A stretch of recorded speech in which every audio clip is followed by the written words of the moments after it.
एक बार देवर्षि नारद के मन में यह अभिमान पैदा हो गया कि वे ही भगवान विष्णु के सबसे बड़े भक्त हैं। वे सोचने लगे, मैं रात दिन भगवान विष्णु का गुणगान करता हूँ, फिर इस संसार में मुझसे बड़ा भक्त और कौन हो सकता है। किंतु पता नहीं श्रीहरि मुझे ऐसा समझते हैं या नहीं। यह विचार कर नारद भगवान विष्णु के पास क्षीर सागर में पहुंचे और उन्हें प्रणाम किया। विष्णु जी बोले, आओ नारद, कहो कैसे आना हुआ। नारद बोले, भगवान, मैं आपसे एक बात पूछने आया हूं। भगवान विष्णु बोले, मैं तुम्हारे मन की बात जानता हूं नारद, फिर भी तुम्हारे मुंह से सुनना चाहता हूं। नारद ने कहा, हे देव, मैं जीवन भर आपका गुणगान करता रहा हूं, पल पल हर क्षण मुझे बस आपका ही ध्यान रहता है। आप मुझे यह बताइए कि क्या मुझसे भी बड़ा आपका कोई अन्य भक्त है संसार में।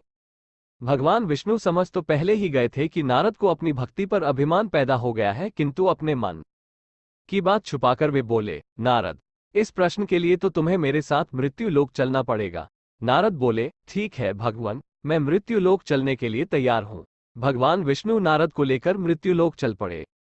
धरती पर पहुंचकर दोनों ने किसान का भेष धारण किया और एक गांव के किनारे बनी एक झोपड़ी की ओर चल पड़े। विष्णु बोले, नारद, मेरा एक बहुत बड़ा भक्त यहाँ इस कुटिया में रहता है। आश्चर्य है, क्या मुझसे बढ़कर भी किसी की भक्ति हो सकती है। नारद के मुख से निकला, क्या वह भी मेरी तरह आपका ध्यान लगाए रहता है। आओ, स्वयं ही जान लोगे, विष्णु ने कहा और उस कुटिया की ओर बढ़ गए। किसान उस समय कुटिया के बाहर अपनी गाय को बांध रहा था। उसके मुख से हरि हरि गोविंद का स्वर निकल रहा था। किसान भेषधारी विष्णु ने उसके निकट जाकर नारायण नारायण कहा तो किसान ने विनीत स्वर में पूछा, आप कहां से आए हैं भद्र, मेरे लिए कोई सेवा हो तो निसंकोच बताइए। किसान वेशधारी भगवान विष्णु ने कहा, हम नगर जा रहे हैं, पर अंधेरा घिरने लगा है। वन में जंगली पशुओं का डर है, इसलिए रात भर आश्रय चाहते हैं।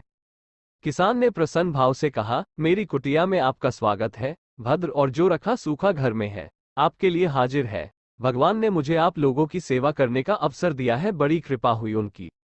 बाहर दालान ने एक खटिया पर दोनों को बिठाकर किसान अंदर गया और अपनी पत्नी से कहा, देवी, दो अतिथि आए हैं। किसान की पत्नी उस समय अपने बच्चों को भोजन परोस रही थी।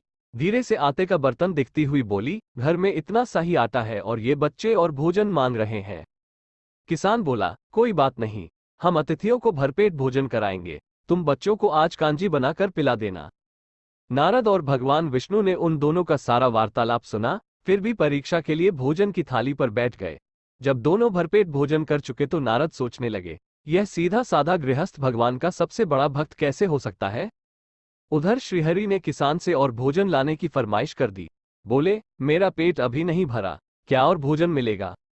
किसान रसोई घर में गया और जाकर पत्नी से पूछा, कुछ और भोजन बचा है क्या। पत्नी बोली, बच्चों के लिए कांजी बनाई है, बस वही शेष है। विष्णु और नारद वह भी पी गए। किसान और उसके परिवार को भूखे ही सोना पड़ा। भूखे बच्चे माँ का आंचल थाम कह उठे, माँ, नींद नहीं आ रही है, मुझे बड़े जोर की भूख लगी है। पिताजी ने उन अतिथियों को कांजी भी क्यों पिला दी। किसान ने बच्चे के सर पर हाथ फेरते हुए कहा, अतिथि को भोजन कराना स्वयं विष्णु भगवान को भोग लगाने के समान है बेटा। बाहर दालान में दोनों अतिथि अलग अलग बिस्तरों पर लेटे हुए थे। भगवान विष्णु ने कहा, तुमने सुना नारद, किसान और उसके परिवार को भोजन नहीं मिला, फिर भी वह मेरे गुण गाए रहे हैं। यह तो कुछ भी नहीं है, मैंने तो कई कई दिनों तक भूखे रहकर आपका स्मरण किया है। अगले दिन सुबह उन्होंने देखा किसान भगवान विष्णु की मूर्ति के सामने कह रहा था, गोविंद हरि हरि, तुम सदा मेरे मन में बसे रहो, बस मुझे कुछ और नहीं चाहिए। फिर दोनों अतिथियों से बोला, हरि की बड़ी कृपा है, वही जग का रखवाला है, प्रभु की दया से रात को कोई कष्ट तो नहीं हुआ। जब तक आपका जी चाहे तब तक आप दोनों यहाँ रहे, मैं खेत पर जा रहा हूँ। किसान भेषधारी श्री हरि बोले, हम भी तुम्हारे साथ चलेंगे यदि तुम्हें कोई आपत्ति न हो तो। नारद और विष्णु भगवान किसान के साथ उसके खेत पर गए। किसान बोला, यही है अपना खेत, अब मैं अपना काम करूंगा, गोविंद हरि हरि। नारद बोले, तुम तो सत्पुरुष हो, भगवान के बड़े भक्त हो, हर घड़ी उनका नाम लेते रहते हो। किसान बोला, अरे कहाँ, काम से जब भी थोड़ा बहुत समय मिलता है तभी उनका नाम लेता हूँ। नारद ने पूछा, कब कब मिलता है समय। किसान बोला, सुबह उठता हूँ तब, रात को सोता हूँ तब, और दिन में जब भी काम से समय मिल जाए। ओह, समझा, नारद के मुख से निकला। दोनों जब किसान से विदा लेकर चले तो नारद ने व्यंग्यात्मक स्वर में कहा, आपने सुना भगवान वो सुबह शाम 2 बार ही आपका स्मरण करता है, जबकि मैं हर समय ध्यान करता हूँ। फिर भी आप उसे महान भक्त बताते हैं। नारद की बात सुनकर श्रीहरि चुप रहे, किंतु मन ही मन उन्होंने कहा, कारण भी जान जाओगे नारद। विष्णु ने एक कलश को तेल से लबालब भरकर नारद को दे दिया और बोले, नारद इसे अपने सिर पर रखकर बिना हाथ लगाए सामने वाली पहाड़ी तक ले चलो।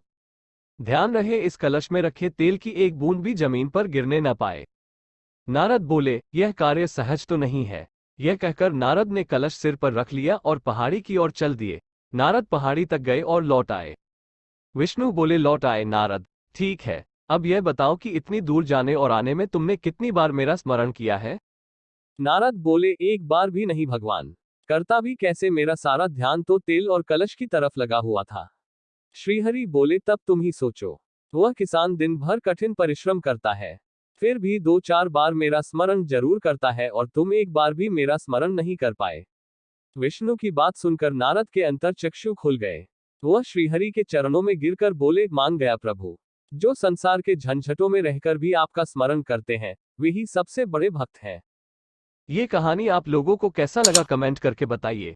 ऐसे ही स्टोरी के लिए हमारे चैनल को सब्सक्राइब करके बेल आइकॉन को दबा दीजिए और इस वीडियो को लाइक और शेयर कर दीजिए।